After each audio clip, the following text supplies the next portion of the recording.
शांतांतरस्थाय नित्यमुक्तचिदात्मने प्रत्यक्षचैतन्यरूपाय नमोस्तु परमात्मने। गुरु ब्रह्मा गुरु विष्णु गुरुदेवो महेश्वरः साक्षात् परब्रह्म तस्मै श्री गुरवे। राजीव दीक्षित विचार ವೇದಿಕೆ ಕರ್ನಾಟಕ ಈ ಒಂದು ಸಂಸ್ಥೆಯ ರಾಜೀವ್ ದೀಕ್ಷಿತರ ಜನ್ಮದಿನ ಮತ್ತು ಅವರು ಮುಕ್ತರಾದಂತಹ ದಿನ ಸ್ವದೇಶಿ ದಿನಾಚರಣೆ ಎನ್ನುವಂತಹ ಈ ಒಂದು ಬಹಳ ಅರ್ಥಪೂರ್ಣವಾದಂತಹ ಕಾರ್ಯಕ್ರಮದಲ್ಲಿ ಇಷ್ಟೊತ್ತಿನ ಕಾಲ ವೇದಿಕೆಯನ್ನು ಅಲಂಕರಿಸಿರ್ತಕ್ಕಂತಹ ಬಸವರಾಜ್ ಪಾಟೀಲ್ ಸೇರಂ ಅವರೇ, ವಿಷ್ಣು ಭೋಸ್ಲೆ ಅವರೇ, ಅಶೋಕ್ ಗುರುಜಿ ಅವರೇ ಹಾಗೂ ಕಾರ್ಯಕ್ರಮವನ್ನ ಸಂಯೋಜನೆ ಮಾಡಿರ್ತಕ್ಕಂತಹ ಶಿವಾನಂದ್ ಅವರೇ, ಎಂ ಬಿ ಪಾಟೀಲ್ ಅವರೇ ಹಾಗೂ ಈ ಒಂದು ಕಾರ್ಯಕ್ರಮಕ್ಕೆ ಆಗಮಿಸಿರ್ತಕ್ಕಂತಹ ನಿಮ್ಮೆಲ್ಲರ ಅಂತರಾತ್ಮ ಸ್ವರೂಪನಾಗಿರುವಂತಹ ಪರಮಾತ್ಮನಿಗೆ ನಾನು ಅನಂತ ವಂದನೆಯನ್ನು ಮಾಡುತ್ತೇನೆ. ಈ ದಿವ್ಯ ಸಾನ್ನಿಧ್ಯ ವಹಿಸಿದ್ರೆ ಬಹಳಷ್ಟು ಕಡೆ ಏನಾಗುತ್ತೆ ಅಂತಂದ್ರೆ, ದಿವ್ಯ ಸಾನ್ನಿಧ್ಯ ವಹಿಸಿದವರು ಒಬ್ರು, ಪೆಂಡಾಲ್ನವರು, ಮೈಕ್ ಸೆಟ್ನವರು, ಇವರು 3 ಜನ ಕಾಯಂ ಲಾಸ್ಟ್ ಇರಬೇಕಾಗುತ್ತೆ. ಆದ್ರೆ ಇವತ್ತಿರುವ ನನ್ನ ಪುಣ್ಯ ನೀವೆಲ್ಲರೂ ಕೂತ್ಕೊಂಡಿದ್ದೀರಿ. ಈ ಭಾರತ ಅನ್ನುವಂತಹ ಒಂದು ಅದ್ಭುತವಾಗಿರ್ತಕ್ಕಂಥ ದೇಶ, ಇದರ ಬಗ್ಗೆ ನಾವು ಎಷ್ಟು ಮಾತನಾಡಿದರೂ ಕೂಡ ಅದು ಮುಗಿಯದೇ ಇರತಕ್ಕಂತಹ ಒಂದು ಅಗಾಧವಾದಂತಹ ಜ್ಞಾನವನ್ನು ಹೊಂದಿರತಕ್ಕಂತಹ ದೇಶ. ಜಗತ್ತಿನಲ್ಲಿ ಸುಮಾರು 200ಕ್ಕೂ ಹೆಚ್ಚು ರಾಷ್ಟ್ರಗಳಿದ್ದಾವೆ. ಆದರೆ ಯಾವ ದೇಶದ ಹೆಸರು ಕೂಡ ಭಾರತ ಅನ್ನುವಂತಹ ಈ ಒಂದು 3 ಅಕ್ಷರಗಳ ಏನು ಶಬ್ದ ಇದೆ ಇದಕ್ಕೆ ಸರಿಸಮಾನವಾದಂತಹ ಅರ್ಥವನ್ನ ಹೊಂದಿರತಕ್ಕಂತಹ ಹೆಸರು ಸಹಿತ ಯಾವುದೂ ಇಲ್ಲ. ಅಷ್ಟು ಅರ್ಥಪೂರ್ಣ, ಅಂದ್ರೆ ನಮ್ಮ ದೇಶದ ಹೆಸರೇ ಅಷ್ಟು ಅರ್ಥಪೂರ್ಣವಾಗಿರ್ತಕ್ಕಂಥ. ಬಕಾರೋ ಜ್ಞಾನವಿದ್ಯಾಹು ತಂದತೆ ಭಾರತಸ್ತಃ. ಬಕಾರ ಅಂತಂದ್ರೆ ಏನು ಅಂದ್ರೆ ಜ್ಞಾನ ಅಂತ ಅರ್ಥ, ಬೆಳಕು ಅಂತ ಅರ್ಥ. ಅದಕ್ಕಾಗಿ ಭಾಸ್ಕರ ಅಂತ ಹೇಳ್ಕೊಂಡಿದ್ದೀವಿ ಸೂರ್ಯನಿಗೆ. ಬಕಾರ ಭಾಸ್ಕರ ಅಂತಂದ್ರೆ ಏನು, ಬೆಳಕನ್ನು ಮಾಡುವವರು. ಭಾರತ ಅಂತಂದ್ರೆ ಏನು, ಆ ಬೆಳಕಿನೊಳಗೆ ನಿರತನಾಗಿರ್ತಕ್ಕಂಥದ್ದು ಭಾರತ ಅನ್ನುವಂಥದ್ದು. ಹಾಗಾಗಿ ಜ್ಞಾನವೇ ಮೂಲವಾಗಿ ಇರತಕ್ಕಂಥ ಯಾವುದಾದರೂ ಒಂದು ದೇಶ ಇದೆ ಅಂತಂದ್ರೆ ಅದು ಭಾರತ ದೇಶ. ಯಾಕೆ? ಅದರ ಹೆಸರೇ ಹೇಳ್ತಾ ಇದೆ ಭಾರತ. ಜ್ಞಾನದಲ್ಲಿ ನಿರತನಾಗಿರತಕ್ಕಂಥವರು ಇರುವಂತಹ ಒಂದು ಪ್ರದೇಶ ಯಾವುದಾದ್ರೂ ಇದೆ ಈ ಭೂಮಿಯಲ್ಲಿ ಅಂತಂದ್ರೆ ಅದು ಭಾರತ ದೇಶ ಅನ್ನುವಂಥದ್ದು. ಅಂತಹ ಭಾರತ ದೇಶವನ್ನ ನಮ್ಮ ಅಜ್ಞಾನದಿಂದಾಗಿ ನಾವು ಇಂಡಿಯಾ ಅನ್ನುವಂತಹ ರೂಪದಲ್ಲಿ ಅದನ್ನ ಪರಿವರ್ತನೆ ಮಾಡಿ ಮತ್ತು ಅಧೋಗತಿಗೆ ಬಂದು ಹುಡ್ತಾ ಇದೆ.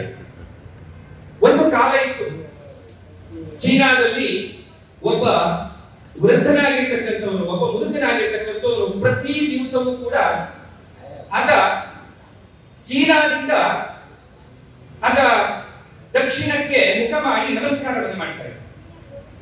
ಪ್ರತಿನಿತ್ಯ ಅವನ ಏನು ಪ್ರಾತಃ ಕಾಲದಲ್ಲಿ ಸ್ನಾನ ಇತ್ಯಾದಿಗಳೆಂದು ಬಂದು ಅವನ ಉದ್ದಾಂಡ ನಮಸ್ಕಾರ ಮಾಡ್ತಾ ಇದ್ದ. ಅವನು ಯಾರಿಗೆ ನಮಸ್ಕಾರ ಮಾಡ್ತಾನೆ ಅನ್ನೋದು ಯಾರಿಗೂ ಗೊತ್ತಿಲ್ಲಾಗಿತ್ತು.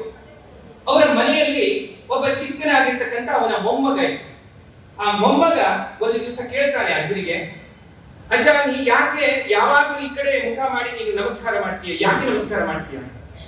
ಆಗ ಆ ಮುದುಕನಾಗಿರ್ತಕ್ಕಂಥವ್ರು ಹೇಳ್ತಾನೆ, ನೋಡಪ್ಪ, ಇಲ್ಲಿಂದ ಇದೇ ದಿಕ್ಕಿಗೆ ನೀನು ಮುಂದೆ ಹೋದ್ರೆ ಅಲ್ಲಿ ಸ್ವರ್ಗದಂತಹ ಒಂದು ಭೂಮಿ ಇದೆ. ಸಾಕ್ಷಾತ್ ಭಗವಂತನೇ ಅಲ್ಲಿ ಅವತರಣವನ್ನ ಮಾಡಿ ಲೀಲೆಯನ್ನು ತೋರಿಸಿರುವಂತಹ ಭೂಮಿ ಇದೆ. ಸಾವಿರಾರು ಜನ ಏನು ಮುನಿಗಳಿದ್ದಾರೆ, ಸಾವಿರಾರು ಜನ ಸಂತರಿದ್ದಾರೆ. ಆ ಒಂದೊಂದು ಹಳ್ಳಿಗಳಲ್ಲಿ, ಆ ಒಂದು ದೇಶದ ಪ್ರತಿಯೊಂದು ಊರಿನಲ್ಲಿಯೂ ನಿನಗೆ ಮಹಾತ್ಮರು ಸಿಗ್ತಾರೆ. ಅಂತಹ ಒಂದು ಪವಿತ್ರವಾಗಿರ್ತಕ್ಕಂತಹ ಭೂಮಿ ಇದೆ. ಹಾಗಾಗಿ ಆ ಭೂಮಿಯ ಕಡೆಗೆ ನಾನು ಮುಖ ಮಾಡಿ ಪ್ರತಿನಿತ್ಯ ಅದಕ್ಕೆ ನಮಸ್ಕಾರ ಮಾಡ್ತೇನೆ. ಆಗ ಆ ಒಂದು ಮಾತನ್ನ ಅಜ್ಜನಿಂದ ಕೇಳಿರ್ತಕ್ಕಂತಹ ಆ ವ್ಯಕ್ತಿ ಚಿಕ್ಕವನಿರಬೇಕಾದ್ರೆ ಅವನಿಗೊಂದು ಕನಸಿತ್ತು. ಒಂದಲ್ಲ ಒಂದು ದಿನ ನಾನು ಆ ಒಂದು ದೇಶಕ್ಕೆ ಹೋಗ್ತೇನೆ, ಆ ದೇಶದಲ್ಲಿ ಪ್ರತಿ ಕಡೆಗೂ ನಾನು ತಿರುಗ್ತೇನೆ, ಆ ದೇಶವನ್ನು ಸಂದರ್ಶನ ಮಾಡ್ತೇನೆ. ಆ ಚಿಕ್ಕ ಬಾಲಕ ಅನ್ನುವಂಥವನೇ ದೊಡ್ಡವನಾಗ್ತಾನೆ.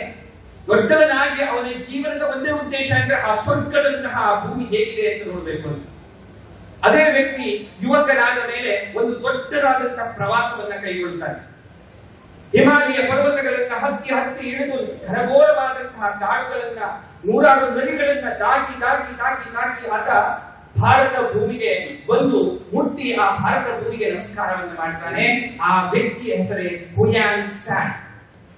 ಹುಯಾನ್ ಸ್ಯಾಂಗ್ ಬಗ್ಗೆ ನಾವು ಬಹಳಷ್ಟು ಮಾತಾಡ್ತೇವೆ. ಯಾಕೆಂದ್ರೆ ಭಾರತದ ಬಗ್ಗೆ ವಿದೇಶಿಯ ಬಂದು ಸರಿಯಾದಂತಹ ರೀತಿಯಲ್ಲಿ ಆಗಿನ ಕಾಲದ ಭಾರತ ಹೇಗಿತ್ತು, ಸ್ವರ್ಣಮಯವಾದಂತಹ ಭಾರತ ಹೇಗಿತ್ತು, ವಿಶ್ವಗುರುವಾಗಿರುವಂತಹ ಭಾರತ ಹೇಗಿತ್ತು ಅನ್ನುವುದನ್ನ ತನ್ನ ಗ್ರಂಥದಲ್ಲಿ ಬರೆದುಕೊಟ್ಟಿರ್ತಕ್ಕಂತಹ ಒಬ್ಬ ವ್ಯಕ್ತಿ ವಿದೇಶಿಯ, ಆತ ಹುಯಾನ್ ಸ್ಯಾಂಗ್. ಆದ್ರೆ ಅವರ ನೋಡಿ ಆಗಿನ ಕಾಲದಲ್ಲಿ ಚೀನಾದಲ್ಲಿ ಅಂದ್ರೆ ಇವತ್ತು ನಾವು ಭಾರತಕ್ಕೆ ಸ್ಪರ್ಧಿಯಾಗಿರ್ತಕ್ಕಂತಹ ಒಂದು ದೇಶ, ನಾವು ಚೀನಾವನ್ನ ಇವತ್ತು ದ್ವೇಷ ಮಾಡುವಂತಹ ಸ್ಥಿತಿಯಲ್ಲಿ ಇದ್ದೇವೆ. ಆದ್ರೆ ಒಂದು ಕಾಲದಲ್ಲಿ ಚೀನಾದಲ್ಲಿ ಭಾರತದ ಬಗ್ಗೆ ಎಷ್ಟು ಅದ್ಭುತವಾಗಿರ್ತಕ್ಕಂತಹ ಒಂದು ಭಾವನೆ, ಪರಮ ಪವಿತ್ರವಾಗಿರ್ತಕ್ಕಂತಹ ಕ್ಷೇತ್ರ ಅನ್ನುವ ಒಂದು ಪೂಜನೀಯವಾದಂತಹ ಸ್ಥಾನ ಇತ್ತು. ಹೀಗೆ ಕೇವಲ ಚೀನಾ ಮಾತ್ರ ಅಲ್ಲ, ಪ್ರತಿಯೊಂದು ಜಗತ್ತಿನ ಪ್ರತಿಯೊಂದು ಜನಾಂಗವೂ ಕೂಡ ತಾವು ಎಲ್ಲಾದರೂ ಹೋದ್ರೆ ಅಲ್ಲಿ ನಾವು ಜ್ಞಾನವನ್ನ ಪಡಿಬಹುದು, ನಾವು ಎಲ್ಲಾದರೂ ಹೋದ್ರೆ ಅಲ್ಲಿ ತತ್ವಶಾಸ್ತ್ರವನ್ನ ಕಲಿಬಹುದು, ನಾನಾ ವಿಧವಾದಂತಹ ಶಾಸ್ತ್ರಗಳನ್ನ ಕಲಿಬಹುದು ಅಂತ ಕಂಡುಕೊಂಡಿರ್ತಕ್ಕಂಥ ಒಂದು ದೇಶ ಅಂದ್ರೆ ಅದು ಭಾರತವಾಗಿದೆ. ಭಾರತದಲ್ಲಿ ನೂರಾರು ವಿಶ್ವವಿದ್ಯಾಲಯಗಳು ನಡೆಯುವಂತಹ ಆ ಒಂದು ಕಾಲ, ವಿಶ್ವಕ್ಕೆ ಗುರುವಾಗಿರ್ತಕ್ಕಂಥ ಒಂದು ಕಾಲ. ಇವತ್ತು ನಾವು ಅದೆಲ್ಲವನ್ನ ಕಳೆದುಕೊಂಡು ನಮ್ಮ ಪೂರ್ವಿಕರು ಏನನ್ನ ಮಾಡಿದರು ಅದರ ಯಾವುದನ್ನು ಅರ್ಥ ಮಾಡಿಕೊಳ್ಳದೆ ಕೇವಲ ಪೂರ್ವದಿಂದ ಬಂದಿದೆ, ಯಾರೋ ಒಬ್ರು ಏನನ್ನೋ ಹೇಳ್ತಾ ಇದ್ದಾರೆ ಅಂದ್ರೆ ಅದು ಒಂದು ರೀತಿಯ ಮೂಢನಂಬಿಕೆ ಅನ್ನುವ ಭಾವನೆಗೆ ಬಂದುಬಿಟ್ಟಿದೆ. 17ನೇ ಶತಮಾನದಲ್ಲಿ ಒಬ್ಬ ಬ್ರಿಟಿಷ್ ಅಧಿಕಾರಿ ಕುದುರೆ ಮೇಲೆ ಬರ್ತಾ ಇದ್ದ. ಆ ಸಂದರ್ಭದಲ್ಲಿ ಒಂದು ಗುರು ಮರದ ಕೆಳಗಡೆ ಕುಳಿತುಕೊಂಡು ಒಂದಷ್ಟು ಜನ ವಿದ್ಯಾರ್ಥಿಗಳನ್ನ ಮುಂದುಗಡೆ ಕೂರಿಸಿಕೊಂಡು ಪಾಠವನ್ನು ಹೇಳ್ತಾ ಇದ್ದ. ಪಾಠ ಹೇಳ್ತಾ ಹೇಳ್ತಾ ಮೇಲ್ಗಡೆಯಿಂದ ಆ ಮರದ ನೆರಳು ಸರಿತು ಸೂರ್ಯನ ಪ್ರಕಾಶ ಅನ್ನುವಂಥದ್ದು ಮಕ್ಕಳ ಮೇಲೆ ಬೀಳಿಕೆ ಪ್ರಾರಂಭ ಆಯಿತು. ಮಧ್ಯಾಹ್ನದ ಸಂದರ್ಭ. ತಕ್ಷಣ ಗುರು ಏನ್ ಮಾಡ್ತಾನೆ ಅಂದ್ರೆ ತನ್ನ ಮೈಗೆ ಹೊತ್ತಿಕೊಂಡಿರ್ತಕ್ಕಂಥ ಏನು ಉತ್ತರೀಯ ಅಂತಿರುತ್ತೆ, ಶಾಲ್ ಇದೆ, ಆ ಶಾಲ್ ಅನ್ನ ಎತ್ತಿ ಮೇಲ್ಗಡೆ ಆಕಾಶಕ್ಕೆ ಬೀಸಾಡ್ತಾನೆ. ಆಕಾಶದಲ್ಲಿ ಆ ಒಂದು ಶಾಲ್ ಅನ್ನುವಂಥದ್ದು ಈಗ ಹೇಗೆ ನಾವು ಟೆಂಟ್ ಅನ್ನ ಹಾಕಿದಾಗ ಅದು ನಿಂತ್ಕೊಳ್ಳುತ್ತೋ ಹಾಗೆ ಯಾವುದೇ ಆಧಾರ ಇಲ್ಲದೆ ಮೇಲ್ಗಡೆ ನಿಂತ್ಕೊಂಡ್ಬಿಟ್ಟು ಸೂರ್ಯನ ಪ್ರಕಾಶ ಈಗ ಮಕ್ಕಳ ಮೇಲೆ ಬೀಳ್ದಾಗ ಆತ ತನ್ನ ಪಾಠವನ್ನು ಮುಂದುವರಿಸಿದ. ಇದನ್ನ ದೂರದಿಂದ ನೋಡ್ತಾ ಇರ್ತಕ್ಕಂಥ ಬ್ರಿಟಿಷ್ ಅಧಿಕಾರಿ ಬಹಳ ಆಶ್ಚರ್ಯ ಪಡ್ತಾರೆ. ಇದೇನಿದು ವಿಚಿತ್ರ, ಇದೇನಿದು ಆಶ್ಚರ್ಯ, ಯಾವುದೇ ಆಧಾರವಿಲ್ಲದೆ ಒಂದು ಬಟ್ಟೆ ಅನ್ನುವಂಥದ್ದು ಒಂದು ಕಡೆ ಹೇಗೆ ನಿಲ್ಲಲಿಕ್ಕೆ ಸಾಧ್ಯ ಅಂತ ಆತ ಇದನ್ನ ರಿಪೋರ್ಟ್ ಮಾಡ್ತಾನೆ. ಬ್ರಿಟಿಷ್ ಗೌರ್ಮೆಂಟ್ಗೆ ಇದನ್ನ ರಿಪೋರ್ಟ್ ಮಾಡ್ತಾನೆ. ಅವನು ಹೇಳ್ತಾನೆ, ಇಂತಹ ಒಂದು ಅಭೂತಪೂರ್ವವಾದಂತಹ ದೃಶ್ಯವನ್ನು ನಾನು ಭಾರತದಲ್ಲಿ ನೋಡಿದೆ. ಏನಿದೆ, ಗ್ರಾವಿಟಿ ಅನ್ನುವಂಥದ್ದು ವರ್ಕ್ ಮಾಡಬೇಕು, ಗುರುತ್ವಾಕರ್ಷಣ ಅನ್ನುವಂಥದ್ದು ಕೆಲಸ ಮಾಡಬೇಕು, ಮೇಲೆ ಒಗೆದಂತಹ ಯಾವುದೇ ವಸ್ತು ಕೆಳಗೆ ಬರಲೇಬೇಕು, ಇದು ಸೈನ್ಸ್ ಹೇಳುತ್ತೆ. ಆದ್ರೆ ಸೈನ್ಸ್ಗೆ ವಿರುದ್ಧವಾಗಿ ಒಂದು ಕೆಲಸ ನಡೀತಾ ಇದೆ ಭಾರತದಲ್ಲಿ. ಇದು ಹೇಗೆ ಸಾಧ್ಯ? ಈ ಎಲ್ಲ ವಿಚಾರಗಳನ್ನ ನಂತರದಲ್ಲಿ ವಿಚಾರ ಮಾಡಿರ್ತಕ್ಕಂತಹ ಬ್ರಿಟಿಷರು ಎಲ್ಲಿಯ ತನಕ ಭಾರತದಲ್ಲಿ ಇರುವಂತಹ ಇಂತಹ ಮೂಲ ವಿದ್ಯೆಗಳನ್ನ ನಾವು ಅವರಿಂದ ದೂರ ಮಾಡುವುದಿಲ್ಲ, ಅಲ್ಲಿಯ ತನಕ ಭಾರತವನ್ನ ಆಡಲಿಕ್ಕೆ ಸಾಧ್ಯ ಇಲ್ಲ ಅನ್ನುವಂತಹ ನಿರ್ಧಾರಕ್ಕೆ ಬರ್ತಾರೆ. ಅದರ ನಂತರದಲ್ಲಿ ಮೆಕಾಲೆ ಬರ್ತಾನೆ, ಅದರ ನಂತರದಲ್ಲಿ ದೊಡ್ಡ ದೊಡ್ಡ ಹುನ್ನಾರಗಳು ಇವುಗಳೆಲ್ಲ ನಡೀತಾವೆ. ಆದ್ರೆ ವಿಚಾರ ಮಾಡಿ, ಎಂಥ ಒಂದು ವಿದ್ಯೆ ಇರಬೇಕು ಭಾರತದಲ್ಲಿ. ಈ ವಿದ್ಯೆ ನಮಗೆ ಈಗ ನೀವು ಕೇಳಿದಾಗ ಅದು ಹೇಗೆ ಅಂತ ನೀವು ಅನಿಸಿರಬಹುದು, ಏನೋ ಮಾಯಾಮಂತ್ರ ಮಾಟ ಮಾಡಿರಬೇಕು ಅಂತಲ್ಲ, ಆದ್ರೆ ಅದರ ಹಿಂದಗಡೆ ಒಂದು ಅದ್ಭುತವಾದಂತಹ ಸೈನ್ಸ್ ಇದೆ. ಇವತ್ತು 21ನೇ ಶತಮಾನದಲ್ಲಿ ಈಗ ಫಿಸಿಕ್ಸ್ ಅನ್ನುವಂಥದ್ದು ಹೇಳ್ತಾ ಇದೆ, ನಾವು ಒಂದು ಸಮಯ ಒಂದು ಸರಿಯಾದಂತಹ ಒಂದು ಫ್ರೀಕ್ವೆನ್ಸಿಯಲ್ಲಿ ನಾವು ಶಬ್ದಗಳನ್ನ, ಧ್ವನಿ ತರಂಗಗಳನ್ನ ಹೊರಡಿಸಿದರೆ ಒಂದು ವಸ್ತುವನ್ನ ಆಕಾಶದಲ್ಲಿ ನಿಲ್ಲಿಸಬಹುದು ಅನ್ನುವುದನ್ನ ಇವತ್ತು ಫಿಸಿಕ್ಸ್ ಹೇಳ್ತಾ ಇದೆ. ಇವತ್ತಿನ ವಿಜ್ಞಾನಿಗಳನ್ನು ಒಪ್ಕೊಳ್ತಾ ಇದ್ದಾರೆ. ಅಂದ್ರೆ ಆಗಿರುವ ಸೈನ್ಸ್ ಏನಾಗಿದೆ, ಕೆಳಗೆ ಕುಳಿತುಕೊಂಡಿರತಕ್ಕಂತಹ ಏನು ವಿದ್ಯಾರ್ಥಿಗಳಿದ್ದಾರೆ ಅವರು ವೇದ ಮಂತ್ರಗಳನ್ನ ಯಾವ ಫ್ರೀಕ್ವೆನ್ಸಿಯಲ್ಲಿ ಹೇಳ್ತಾ ಇದ್ರು ಅಂದ್ರೆ ಮೇಲಿರ್ತಕ್ಕಂತಹ ಪರದೆ ಕೆಳಗೆ ಬರಬಾರದು, ಧ್ವನಿ ತರಂಗವೇ ಅದನ್ನ ಮೇಲ್ಗಡೆ ಎತ್ತಿ ಹಿಡಿತದೆ. ಇದು ಇವತ್ತು 21ನೇ ಶತಮಾನದಲ್ಲಿ ಫಿಸಿಕ್ಸ್ ಅನ್ನುವಂಥದ್ದು ಇವತ್ತು ಎಷ್ಟು ವಿಚಿತ್ರ. ನಮ್ಮಲ್ಲಿ ಮಂತ್ರ ಹೇಳಿದ್ರೆ ಮಾರುಕಾಯಿ ಅಂತ ಕೇಳುವಂತಹ ಪರಿಸ್ಥಿತಿಗೆ ನಾವು ಬಂದ್ವಿ. ಆದ್ರೆ ಇದೇ ಮಂತ್ರವನ್ನ ಹೇಳಿ ಎಷ್ಟೋ ರೀತಿಯಾಗಿರ್ತಕ್ಕಂತಹ ರೋಗಗಳನ್ನ ಕಡಿಮೆ ಮಾಡುವಂತಹ ವ್ಯವಸ್ಥೆ ನಮ್ಮಲ್ಲಿ. ಬರೀ ಮಂತ್ರ ಚಿಕಿತ್ಸೆ ಅನ್ನುವಂಥದ್ದು ಇವತ್ತಿಗೂ ಕೂಡ ಶಾಸ್ತ್ರಗಳಲ್ಲಿ ಹೇಳಿದ್ದಾರೆ. ಒಂದು ಮಂತ್ರವನ್ನ ಸರಿಯಾದಂತಹ ಫ್ರೀಕ್ವೆನ್ಸಿಯಲ್ಲಿ ಹೇಳಿದಾಗ ಒಬ್ಬ ಮನುಷ್ಯನ ಮೇಲೆ ಅದು ಯಾವ ರೀತಿಯಾದಂತಹ ಪ್ರಭಾವವನ್ನು ಬೀರುತ್ತೆ ಅನ್ನೋದನ್ನು ನೋಡಿ. ಮನುಷ್ಯನನ್ನ ಇನ್ನೊಬ್ಬ ಮನುಷ್ಯ ಅನ್ನುವಂಥವರು ಸರಿಯಾಗಿ ಅರ್ಥ ಮಾಡಿಕೊಳ್ಳುವುದು ಧ್ವನಿ, ಶಬ್ದಗಳಿಂದ. ಶಬ್ದ ಇರುವುದಕ್ಕಾಗಿಯೇ ಇವತ್ತು ಎಲ್ಲ ಪ್ರಾಣಿಗಳಿಗಿಂತ ವಿಶೇಷವಾಗಿರ್ತಕ್ಕಂಥ ಸ್ಥಾನದಲ್ಲಿ ಇವತ್ತು ಮನುಷ್ಯ ಇದ್ದಾನೆ. ತನ್ನ ಭಾವನೆಗಳಿಂದ ಆತ ಹೇಳ್ತಾ ಇದ್ದಾನೆ, ತನ್ನ ಅನಿಸಿಕೆಗಳನ್ನ ಆತ ಸೃಜಿಸ್ತಾ ಇದ್ದಾನೆ. ಇದಕ್ಕೆ ಕಾರಣ ಏನು? ಧ್ವನಿ. ಧ್ವನಿಗೆ ಇರುವಂತಹ ಶಕ್ತಿ ಒಬ್ಬ ಮನುಷ್ಯನ ಮನಸ್ಸನ್ನ ಧ್ವನಿ ಎನ್ನುವಂತಹದ್ದು ಬದಲು ಮಾಡಬಹುದು ಅಂದಾಗ ಆ ಧ್ವನಿಗೆ ಎಷ್ಟು ಶಕ್ತಿ ಇದೆ ಅನ್ನುವುದನ್ನ ನಮ್ಮ ಹಿಂದಿನ ಋಷಿಗಳು ಮುನಿಗಳು ಕಂಡುಕೊಂಡಿದ್ದಾರೆ. ನಾವು ಎಂಥ ಮೂಢರಿದ್ದೇವೆ ಇವತ್ತು. ಋಷಿಗಳು ಅಂತಂದ್ರೆ ನಾವು ಸೀರಿಯಲ್ಗಳಲ್ಲಿ ಧಾರಾವಾಹಿಗಳಲ್ಲಿ ತೋರಿಸುವ ಹಾಗೆ ಏನೋ 3 ಭಸ್ಮ ಗುಡ್ಡ ಹಾಕಿಕೊಂಡು ಕೈಯಲ್ಲೊಂದೇನೋ ದಂಡವನ್ನು ಹಿಡ್ಕೊಂಡು ಅವನು ಏನಿಲ್ಲ ಇಡೀ ದಿವಸ ಯಾವುದೋ ಒಂದು ಕಾಡಿನಲ್ಲಿ ಒಂದು ಕಡೆ ಕುತ್ಕೊಂಡು ತಪಸ್ಸು ಮಾಡುವನು ಅನ್ನುವ ಅಷ್ಟೇ ನಾವು ತಿಳಿದುಕೊಂಡಿರುವಂತಹದ್ದು. ಆದ್ರೆ ಋಷಿ ಅನ್ನುವಂತಹ ಶಬ್ದಕ್ಕೆ ವಾಸ್ತವಿಕವಾಗಿ ನಮ್ಮ ಭಾರತೀಯ ಸಂಸ್ಕೃತಿಯಲ್ಲಿ ಯಾವ ಅರ್ಥವಿದೆ ಅನ್ನುವುದನ್ನು ಯಾವತ್ತೂ ಅರ್ಥ ಮಾಡಿದೆ. ಋಷಿ ಅನ್ನೋದಕ್ಕೆ ಡೆಫಿನಿಷನ್ ಕೊಡ್ತಾರೆ, ಋಷಯೋ ಮಂತ್ರ ದೃಷ್ಟಾರ ಅಂತ. ಮಂತ್ರಗಳನ್ನ ಕಂಡು ಹಿಡಿದವನಿಗೆ ಋಷಿ ಅಂತ ಕರೀತಾರೆ. ಹಾಗಾದ್ರೆ ಮಂತ್ರ ಅಂದ್ರೆ ಏನು? ಮನನಾತ್ರಾಯತೆ ಮಂತ್ರ. ಯಾವುದನ್ನ ನೀನು ಮತ್ತೆ ಮತ್ತೆ ಉಪಯೋಗಿಸುತ್ತೀಯೋ ಅದರಿಂದ ನೀನು ಇರುವ ಸ್ಥಿತಿಯಿಂದ ಮೇಲಿನ ಸ್ಥಿತಿಗೆ ನಿನ್ನನ್ನು ಎತ್ತುವ ಯಾವ ತಂತ್ರವಿದೆ ಅದಕ್ಕೆ ಮಂತ್ರ ಅಂತ ಕರೀತಾರೆ. ನಾವು ಮಂತ್ರ ಅಂದ್ರೆ ಕೇವಲ ಏನು ಕರೀತೇವೆ? ಗಾಯತ್ರಿ ಮಂತ್ರ, ಗಣಪತಿ ಮಂತ್ರ, ಶಿವ ಮಂತ್ರ, ಈ ಮಂತ್ರಗಳನ್ನ ಮಾತ್ರ ನಾವು ತಿಳ್ಕೊಂಡ್ವೇ ವಿನಃ ಮಂತ್ರ ಅನ್ನುವುದಕ್ಕೆ ಎಷ್ಟು ಅಗಾಧವಾದಂತಹ ಆಳವಾದಂತಹ ಅರ್ಥವನ್ನು ನಮ್ಮ ಪೂರ್ವಿಕರು ಪರಿಕಲ್ಪನೆ ಮಾಡಿದರು ಅನ್ನುವುದರ ಪರಿಕಲ್ಪನೆ ನಮಗೆ ಉಳಿದಿಲ್ಲ. ಇದು ನಾವು ಮಾಡಿರತಕ್ಕಂಥ ತಪ್ಪು. ನಾವು ಇವತ್ತಿನಿಂದಲೇ ನಾವು ಒಂದನ್ನು ನೆನಪಿಟ್ಕೊಳ್ಬೇಕು, ಮೂಢನಂಬಿಕೆ ಅನ್ನುವಂಥದ್ದನ್ನ ಬಿಟ್ಟು ಬಿಡಬೇಕು. ಆ ಶಬ್ದವೇ ಸರಿ. ವಾಸ್ತವಿಕವಾಗಿ ನಮ್ಮ ಋಷಿಗಳು ಮುನಿಗಳು ಒಬ್ಬ ಈ ನಮ್ಮ ಮನುಷ್ಯನ ಬೆಳಗಿನಿಂದ ಹಿಡಿದು ಬೆಳಗ್ಗೆ ಎದ್ದಾಗಿಂದ ಹಿಡಿದು ಸಾಯಿತ ರಾತ್ರಿ ಮಲಗುವ ತನಕ ಯಾವೆಲ್ಲ ರೀತಿಯಾದಂತಹ ಒಂದು ದಿನಚರಿಗಳನ್ನು ನಮಗೆ ಹಾಕಿಕೊಟ್ಟು ಅವು ಎಲ್ಲವುಗಳು ಕೂಡ ವೈಜ್ಞಾನಿಕವಾಗಿಯೇ ನಿರ್ಮಾಣವಾಗಿರ್ತಕ್ಕಂಥದ್ದು.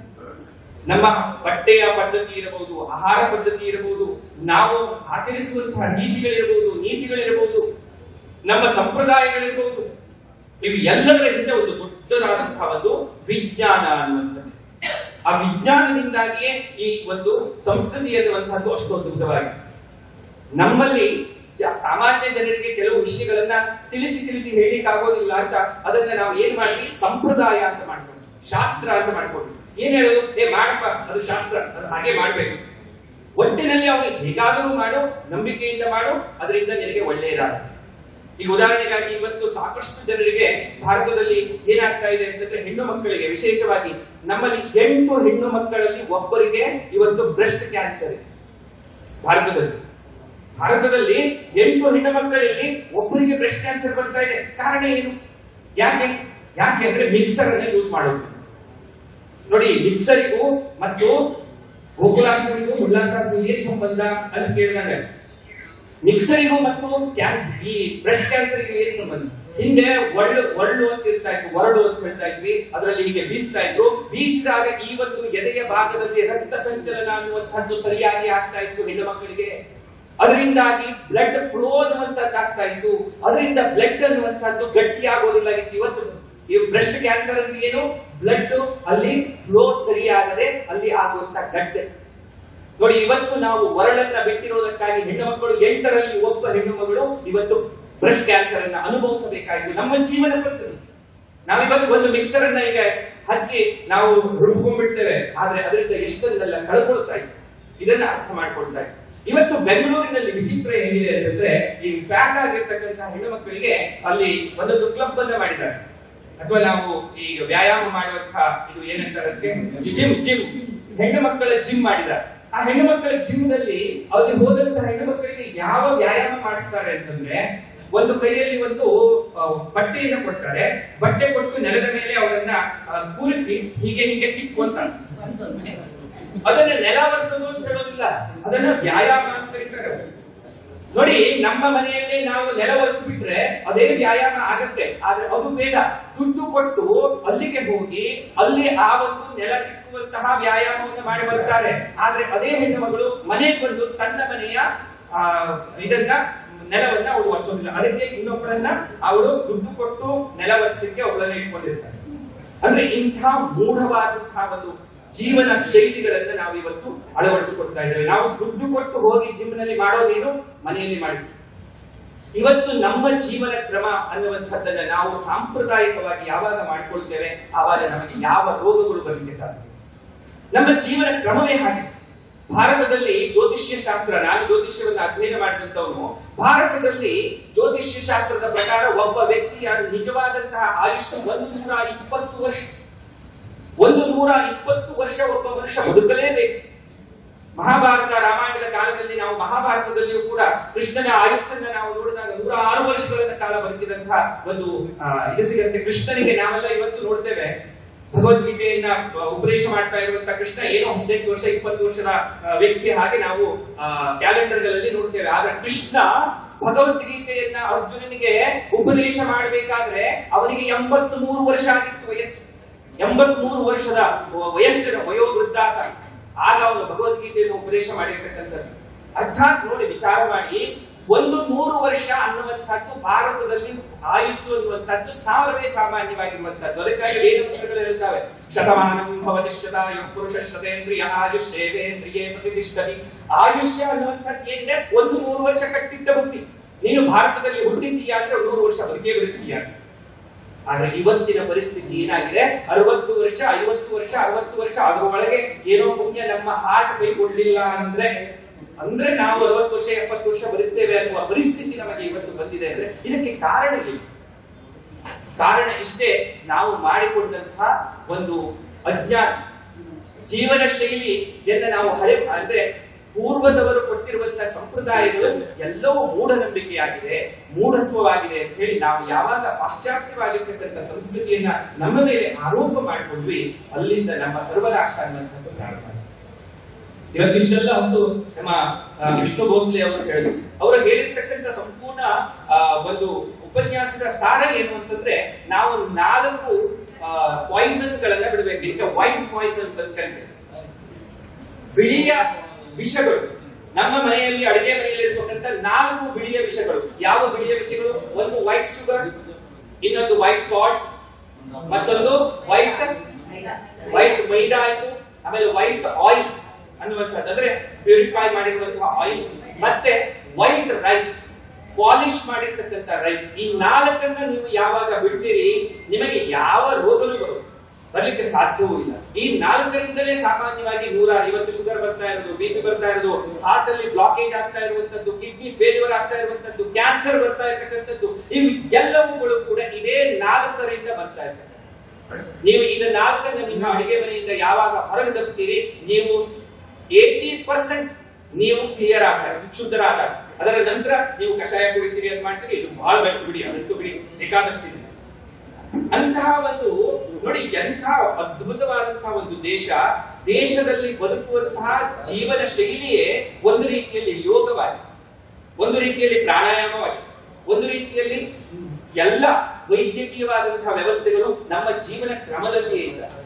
ಅಂತಹ ಒಂದು ದೇಶ ಇವತ್ತು ನಾವು ಏನ್ ಮಾಡ್ತಾ ಇದ್ದೇವೆ ಅಂದ್ರೆ, ಪಾಶ್ಚಿಮಾತ್ಯವಾದಂತಹ ಒಂದು ಜೀವನ ಶೈಲಿಯಿಂದ ನಮ್ಮ ತನವನ್ನು ನಾವು ಬಿಡ್ತಾ ಇದ್ದೇವೆ.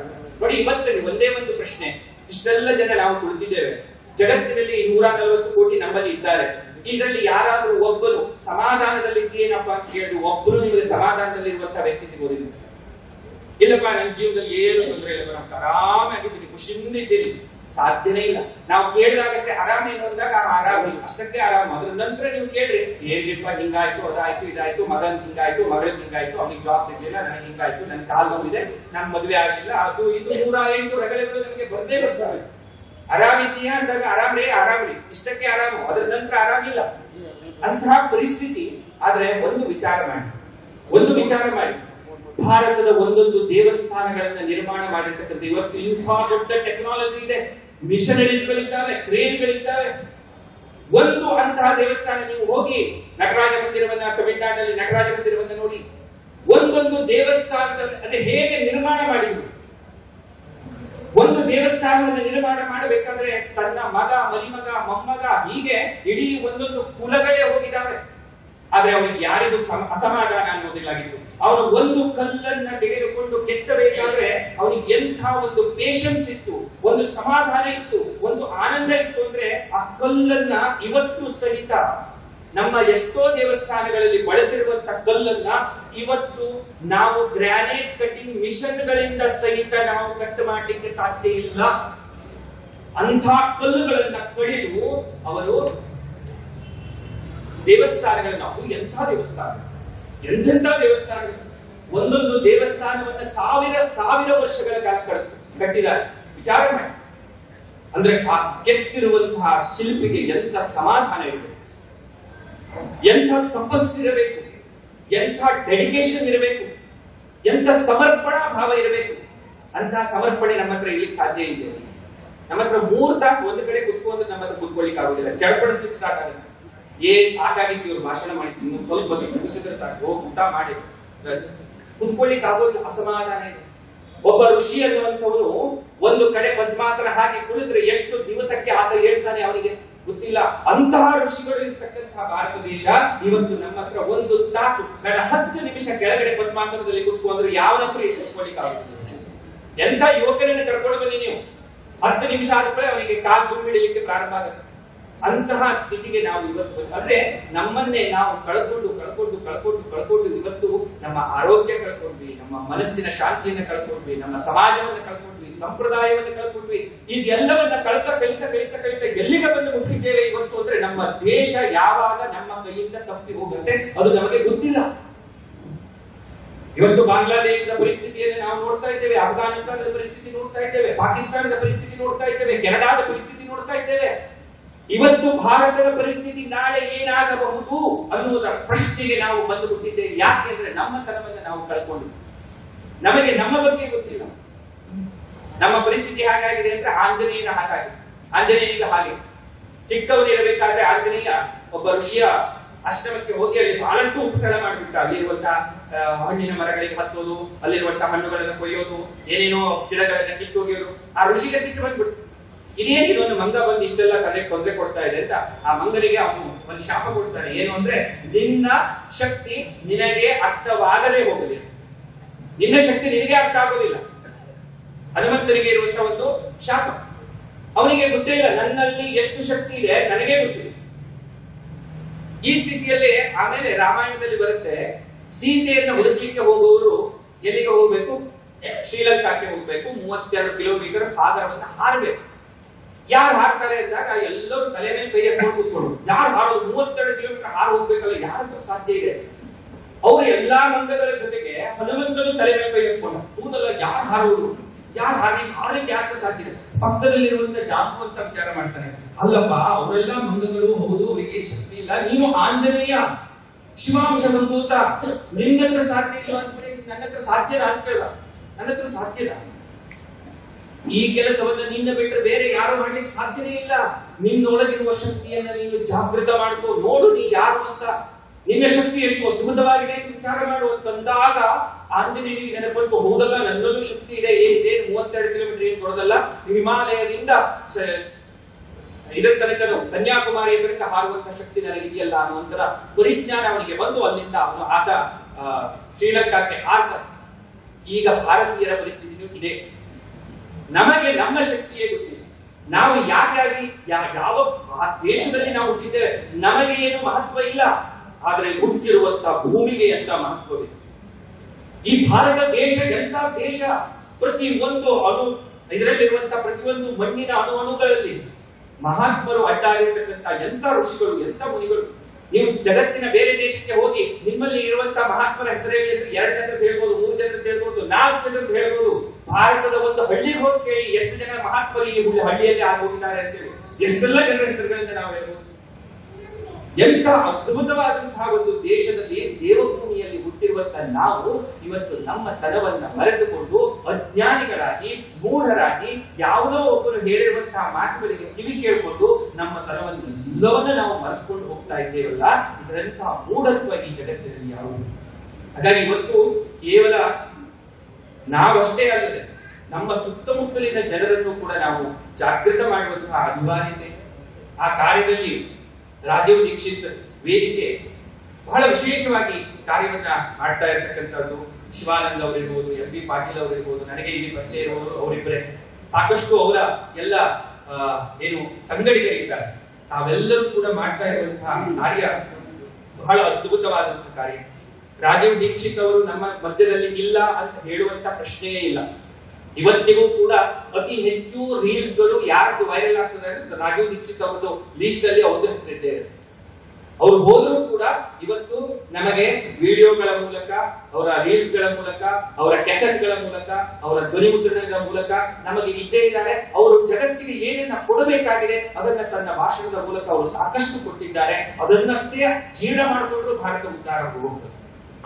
ಅಂತಹ ಒಂದು ಅದ್ಭುತವಾದಂತಹ ಒಂದು ವಿಚಾರಧಾರೆಯನ್ನ ಜಗತ್ತಿಗೆ ಕೊಟ್ಟಿರುವಂತಹದ್ದು, ಒಂದು ಮಹಾ ಕ್ರಾಂತಿಯನ್ನ ನಿರ್ಮಾಣ ಮಾಡಿರುವಂತದ್ದು. ಭಾರತದಲ್ಲಿ ಸ್ವತಂತ್ರ ಚಳುವಳಿಯ ನಂತರ ಒಂದು ಚಳುವಳಿ ನಿರ್ಮಾಣ ಆಯಿತು, ಅಥವಾ ಆ ಚಳುವಳಿಗೆ ಜನ ಬೆಂಬಲ ಸಿಕ್ತು, ಅಥವಾ ಆ ಚಳುವಳಿ ಒಂದು ಜಗತ್ತನ್ನ, ಭಾರತ ದೇಶದ ಕಣ್ಣನ್ನ ತೆರೆಸುವಂತಹ ನಿಟ್ಟಿನಲ್ಲಿ ಸಾಗಿದೆ ಅಂತಂದ್ರೆ ಅದು ಸ್ವದೇಶಿ ಚಳುವಳಿ ಅನ್ನುವಂಥ ಚಳುವಳಿ. ಅದರ ಹರಿಕಾರರಾಗಿ ರಾಜೀವ್ ದೀಕ್ಷಿತ್ ಅವರು ನೋಡಿ, ಒಬ್ಬ ಮನುಷ್ಯ ಎಷ್ಟು ದಿವಸ ಬದುಕ್ತಾನೆ ಅನ್ನೋದು ಮುಖ್ಯ ಅಲ್ಲ, ಆದ್ರೆ ಬದುಕಿದಷ್ಟು ದಿನ ಹೇಗೆ ಬದುಕ್ತಾನೆ ಅನ್ನೋದು ಮುಖ್ಯ ಅನ್ನೋದನ್ನ ಪ್ರತ್ಯಕ್ಷವಾಗಿ ತನ್ನ ಜೀವನದಲ್ಲಿ ತೋರಿಸಿ ಹೋಗಿರ್ತಕ್ಕಂತಹ ಮಹಾಪುರುಷ ರಾಜೀವ್ ದೀಕ್ಷಿತ್ ಅವರು. ಪ್ರತಿಯೊಬ್ಬರಿಗೂ ಕೂಡ ಇವತ್ತು ಇನ್ನು 100 ವರ್ಷಗಳು ಹೋದರೂ ಕೂಡ ರಾಜೀವ್ ದೀಕ್ಷಿತರನ್ನ ಭಾರತ ದೇಶ, ಭಾರತ ಭೂಮಿ ಅನ್ನುವಂಥದ್ದು ಮರೀಲಿಕ್ಕೆ ಸಾಧ್ಯ. ಬದುಕಿರುವಂತದ್ದು ಕೆಲವೇ ದಿನಗಳು, ಆದ್ರೆ ಆ ದಿನಗಳು ಎಷ್ಟು ಅದ್ಭುತವಾಗಿದೆ. ಹಾಗೆ ನಾವು ಕೂಡ ನಮ್ಮ ಜೀವನವನ್ನ ಸಾರ್ಥಕಗೊಳಿಸಿಕೊಳ್ಳಬೇಕಾಗಿದೆ. ನಮ್ಮಿಂದ ಆದಷ್ಟು ಒಳ್ಳೆಯ ಕೆಲಸಗಳನ್ನ ನಾವು ಮಾಡಬೇಕಾಗಿದೆ. ನಮ್ಮ ಜೊತೆಗೆ ನಮ್ಮ ಸುತ್ತಮುತ್ತಲಿನ ಆತ್ಮಗಳನ್ನ ನಾವು ಉದ್ಧಾರದ ಕಡೆಗೆ ಕರೆದುಕೊಂಡು ಹೋಗಬೇಕಾಗಿದೆ. ಅಂದಾಗ ಈ ಮನುಷ್ಯ ಜನ್ಮ ಅನ್ನುವಂಥದ್ದು ಸಾರ್ಥಕವಾಗ್ತದೆ. ಇಲ್ಲ, ಪ್ರಾಣಿ ಜನ್ಮಕ್ಕೂ ಮನುಷ್ಯ ಜನ್ಮಕ್ಕೂ ಏನು ವ್ಯತ್ಯಾಸ ಇದೆ? ಪ್ರಾಣಿಗಳ ಹಾಗೆ ನಾವು ಹುಟ್ಟುತ್ತೇವೆ, ನಾವು ಬದುಕ್ತೇವೆ, ಅವರ ಹಾಗೆ ಆಹಾರ ತಿಂತೇವೆ, ಅವರ ಹಾಗೆ ಮಕ್ಕಳು ಮಾಡ್ಕೊಳ್ತೇವೆ, ಅವರ ಹಾಗೆ ಸತ್ತು ಹೋಗ್ತೇವೆ ಅಂತಂದ್ರೆ ಇದು ಪ್ರಾಣಿ ಜನ್ಮಕ್ಕೆ ಸಮಾನವಾಗಿರ್ತಕ್ಕಂಥ ಜನ್ಮ ಆಗುತ್ತೆ. ಆದ್ರೆ ಮನುಷ್ಯ ಜನ್ಮ ಅನ್ನುವಂಥ ಇಡೀ ಜಗತ್ತಿನ ಪ್ರಾಣಿಗಳಲ್ಲಿ 84 ಲಕ್ಷ ಜೀವರಾಶಿಗಳಲ್ಲಿ ಅತ್ಯಂತ ಶ್ರೇಷ್ಠವಾದಂತಹ ಒಬ್ಬ ಜೀವಿಯಾಗಿ ನೀನು ಈ ಜಗತ್ತಿಗೆ ಹುಟ್ಟಿದ್ದೀಯಾ ಅಂತಂದ್ರೆ ಆ ಒಂದು ಜನ್ಮವನ್ನ ನೀನು ಸಾರ್ಥಕಗೊಳಿಸಿಕೊಳ್ಳಲೇಬೇಕಾಗಿದೆ. ಅದು ನಿನ್ನ ಕರ್ತವ್ಯ. ಹಾಗಾದ್ರೆ ಅದನ್ನ ಹೇಗೆ ಸಾರ್ಥಕಗೊಳಿಸಿಕೊಳ್ಳೋಣ? ಹೇಗೆ ಸಾರ್ಥಕಗೊಳಿಸುವುದು? ನಮ್ಮ ಜೊತೆಗೆ ನಮ್ಮ ಸುತ್ತಮುತ್ತಲಿನ ಆತ್ಮರನ್ನ ಜಾಗೃತಗೊಳಿಸುವಂತಹ ಕೆಲಸ, ಅವರಿಗೆ ಒಳ್ಳೆಯದನ್ನ ಒಳಿತನ್ನ ಮಾಡುವಂತಹ ಕೆಲಸ. ಸತ್ಕರ್ಮ ಪ್ರಾಪ್ತಿ ಸಜ್ಜನ್ಮಂ ತಸ್ಮಾತ್ ಜ್ಞಾನಪರಾಧಿ. ಯಾವುದರಿಂದ ನಿನಗೆ ಮೋಕ್ಷ ಸಿಗ್ತದೆ ಅಂತಂದ್ರೆ ಸತ್ಕರ್ಮ ಪ್ರಾಪ್ತಿ ಸಜ್ಜನ್ಮಂ, ನೀನು ಮಾಡುವಂತಹ ಒಳ್ಳೆಯ ಕರ್ಮದಿಂದಲೇ. ಅದನ್ನೇ ಬಸವಣ್ಣ ಅವರು ಕಾಯಕವೇ ಕೈಲಾಸ ಅಂತ. ಪ್ರತಿಯೊಬ್ಬರು ಕೃಷ್ಣನು ಅಂತಲೇ ಕರ್ಮಜ್ಞೇಯವಾದಿ ಕಾಯಿಸ್ತೆ ಅಂತ ಪ್ರತಿಯೊಂದು ನೋಡಿ ಬಂದಿರತಕ್ಕಂಥ ಪ್ರತಿಯೊಬ್ಬ ಮಹಾತ್ಮನು ಹೇಳಿದ್ದೇನೋ, ನೀನು ಮಾಡುವ ಸತ್ಕರ್ಮವೇ ನಿನಗೆ ಮುಂದೆ ಬೆಳಕಾಗುತ್ತದೆ, ನಿನ್ನ ಮೋಕ್ಷಕ್ಕೆ ಕಾರಣವಾಗುತ್ತದೆ, ನಿನ್ನ ಜೀವನದ ಉದ್ಧಾರಕ್ಕೆ ಕಾರಣವಾಗುತ್ತದೆ. ಹಾಗಾಗಿ ನಾವೆಲ್ಲರೂ ಕೂಡ ಜಾಗೃತರಾಗುವುದರ ಜೊತೆಗೆ ಇನ್ನೊಬ್ಬರನ್ನ ಜಾಗೃತ ಮಾಡುವಂತಹ ನಿಟ್ಟಿನಲ್ಲಿ ನಾವು ಕಾರ್ಯವನ್ನ ಮಾಡಬೇಕಾದ್ರೆ ನಮ್ಮ ನಮ್ಮ ಹಂತದಲ್ಲಿ ನಾವು ಈ ಕಾರ್ಯಗಳನ್ನ ಮಾಡಿದ್ರೆ ಇದು ಅತ್ಯಂತ ವೇಗವಾಗಿ, ಇವತ್ತು ಹೇಗಾದ್ರೂ ಈ ನ್ಯೂಸ್ಗಳು ಆಗಿರ್ಬೋದು, ಮೀಡಿಯಾ ಇರ್ಬೋದು, ಸೋಷಿಯಲ್ ಮೀಡಿಯಾ ಇರ್ಬೋದು, ಇವೆಲ್ಲ ಇಷ್ಟು ಅದ್ಭುತವಾಗಿದ್ದಾವೆ. ಒಂದು ವಿಷಯವನ್ನ ಇಲ್ಲಿ ನಡೆದಿರತಕ್ಕಂಥ ವಿಷಯವನ್ನ ಇವತ್ತು ಡೆಲ್ಲಿಯ ತುದಿಗೆ ಮುಗಿಸ್ಬೇಕು ಅಂದ್ರೆ ಎಷ್ಟೊತ್ತಿನ ಕೆಲಸ ಆಗುತ್ತೆ. ಮನೆಯಲ್ಲಿ ಕುಳಿತುಕೊಂಡು ನಾವು ಏನನ್ನು ಮಾಡಬಹುದು ಇವತ್ತು. ಆದ್ರೆ ರಾಜೀವ್ ದೀಕ್ಷಿತ್ ಅವರು ಅಡ್ಡಾಡುವಂತ ಸಂದರ್ಭದಲ್ಲಿ ಹಾಗಿಲ್ಲ. ಜನರನ್ನ ಸೇರಿಸೋದು, ಅವರು ಹ್ಯಾಂಡ್ಬಿಲ್ಸ್ ಗಳನ್ನ ಮಾಡಬೇಕು, ಹಂಚಬೇಕು, ಮೈಕ್ ಹಚ್ಕೊಂಡು ಕೂಗಾಡ್ಬೇಕು, ಇಷ್ಟೆಲ್ಲ ಮಾಡಿದ್ಮೇಲೆ ಒಂದಷ್ಟು ಜನರನ್ನು ಸೇರಿಸೋದು ದೊಡ್ಡ ಒಂದು ವಿಷಯ. ಅಂತದ್ರಲ್ಲಿ ಇವತ್ತು ನಾವು ಕುಳಿತುಕೊಂಡಲ್ಲೇ ನಾವು ಯಾರನ್ನು ಬೇಕಾದ್ರೂ ಹುಟ್ಟುವಂತಹ ಒಂದು ಶಕ್ತಿ ನಮ್ಮಲ್ಲಿ ತಂತ್ರಜ್ಞಾನ ಕೊಟ್ಟಿದೆ. ಅದನ್ನ ಬಳಸ್ಕೊಳ್ಳೋಣ. ಮತ್ತೊಮ್ಮೆ ಭಾರತವನ್ನ, ಭಾರತೀಯತೆ ಮೇಲೆ ಪುನರ್ ನಿರ್ಮಾಣವನ್ನ ಮಾಡಿ ಜಗತ್ತಿನಗೆ ಮತ್ತೆ ವಿಶ್ವಗುರುವಾಗಿ ಭಾರತ ಬೆಳೆಯುವಂತೆ ನಾವೆಲ್ಲರೂ ಕೂಡ ಪರಿಶ್ರಮವನ್ನ ಪಡೋಣ ಅನ್ನುವಂತಹ ಮಾತಿನ ಜೊತೆಗೆ ನಮ್ಮನ್ನ ಈ ಒಂದು ಕಾರ್ಯಕ್ರಮಕ್ಕೆ ಆಹ್ವಾನವನ್ನ ನೀಡಿ ಅತ್ಯಂತ ಪ್ರೀತಿಪೂರ್ವಕವಾಗಿ ನಮಗೆ ಬಹಳ ಅದ್ಭುತವಾದಂತಹ ಉಡುಗೊರೆಯನ್ನು ಕೊಟ್ಟಿರತಕ್ಕಂಥ ಬಳಗದವರಿಗೆ, ಯಾಕಂದ್ರೆ ಸಿದ್ದೇಶ್ವರ ಸ್ವಾಮೀಜಿಯವರ ಸಂಪೂರ್ಣ ಕೃತಿ ಏನು ಅದನ್ನ ನಮಗೆ ಉಡುಗೊರೆಯಾಗಿ ಅವರು ಕೊಟ್ಟಿದ್ದಾರೆ. ಬಹಳ ಅಮೂಲ್ಯವಾದಂತಹ ಕೃತಿ. ಇವತ್ತು ಬೆಳಗ್ಗೆ ನಮಗೆ ಅವರ ಮನೆಯಲ್ಲಿ ಅದು ಸಿಕ್ತು. ನಾನು ಒಂದು ಪುಸ್ತಕ ಓದ್ಬಿಟ್ಟೆ ಅದರಲ್ಲಿ. ಹಾಗೆ ಅದನ್ನ ನಮಗೆ ಕೊಟ್ಟಿದ್ದಾರೆ. ಯಾಕಂದ್ರೆ ಸಿದ್ದೇಶ್ವರ ಸ್ವಾಮಿಗಳ ಒಂದು ಆಶೀರ್ವಾದವೂ ಕೂಡ ನಮಗೆ ಪ್ರಾಪ್ತವಾಗಿತ್ತು. ಅದನ್ನ ಸ್ಮರಣೆ ಮಾಡ್ತಾ ಆ ಎಲ್ಲ ದಿವ್ಯ ವಿಭೂತಿಗಳು, ಇಂದಿನ ಋಷಿಗಳು, ಮುನಿಗಳು ನಿಮಗೆ ಆಯುಷ್ಯ, ಆನಂದ, ಆರೋಗ್ಯಗಳನ್ನ ನೀಡಲಿ. ಎಲ್ಲ ದೇವತೆಗಳ ಅನುಗ್ರಹ ಆಶೀರ್ವಾದ ನಿಮಗೆ ಆಗಲಿ. ಭಾರತ ಮಾತೆಯ ಒಂದು ಸುಪುತ್ರರಾಗಿ ನಿಮ್ಮಿಂದಲೂ ಕೂಡ ಉಜ್ವಲವಾಗಿರ್ತಕ್ಕಂಥ ಅದ್ಭುತವಾದಂತಹ ಕಾರ್ಯಗಳು ಇನ್ನಷ್ಟು ಆಗಲಿ ಅನ್ನುವಂತಹ ಒಂದು ಪ್ರಾರ್ಥನೆಯನ್ನ ಪರಮಾತ್ಮನಿಗೆ ಸಲ್ಲಿಸ್ತಾ ನಿಮಗೆಲ್ಲರಿಗೂ ಕೂಡ ಮಂಗಳವನ್ನ ಮಾಡಲಿ ಅನ್ನುವಂತಹ ಪ್ರಾರ್ಥನೆಯೊಂದಿಗೆ ನನ್ನ ಮಾತನ್ನ ನಾನು ಮುಗಿಸ್ತಾ ಇದ್ದೇನೆ.